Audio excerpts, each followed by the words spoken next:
ఖమ్మంలో సముద్ర రాడం మీరెప్పుడైనా చూసారా? అది కూడా మురికి కాలవల సముద్రం అన్నమాట. ఏంటి నేను అబద్ధం చెప్తున్నా అనుకున్నారు గదా! సో, చూసారు గదా! అసలు ములకశిర అని ఎట్లా తెలుస్తది చెప్పండి ఈ వర్షానికి? నైట్ అయితే బీభత్సంగా కురిసిందనమాట. అండ్ ఇక ములకశిర ఇవ్వాల అన్నారో లేదో అసలు వర్షం పడ్డది భయ్యా! వామ్మో! మామూలు కాదనమాట.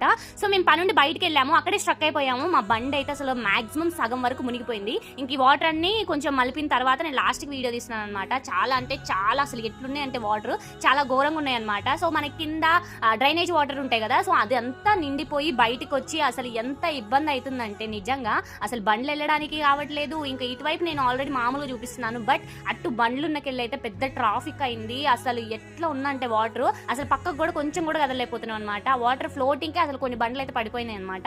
సో నాకైతే ఫస్ట్ టైం నేనైతే ఇది ఎక్స్పీరియన్స్ చేస్తున్నా అండ్ చూస్తున్నా కూడా. అండ్ మీరు ఎప్పుడైనా ఇలాంటి సముద్రం మీ ఏరియాలో ఎప్పుడైనా చూసుంటే మాత్రం ఖచ్చితంగా కామెంట్ చేయండి. ఇక హైదరాబాద్ వాళ్ళకైతే చెప్పనవసరం లేదనమాట. వాళ్ళకి ఇక వెన్నతో పెట్టిన విద్య లాగా ప్రతిరోజు చూస్తూనే ఉంటారు. ఇక వర్షాకాలం స్టార్ట్ అయింది కాబట్టి ఈ వరదలు అంటేనే మెయిన్ గా గుర్తొచ్చేది సిటీస్ లలో హైదరాబాద్. మరి మీ ఏరియాలో ఇంకా గట్టిగా అసలు వర్షం వచ్చిందంటే గింత వాన పడ్డా కూడా ఇట్లా జామ్ అయితే వాటర్ అన్న ఏరియా ఏమన్నా ఉంటే కామెంట్ చేయండి. నిజంగా నాకైతే తెలుసుకోవాలని ఉంది. హైదరాబాద్ లో టాప్ లో ఉందా లేకపోతే ఇంకోటి కూడా ఇంకేమైనా టాప్ లో ఉందా చూడదాం.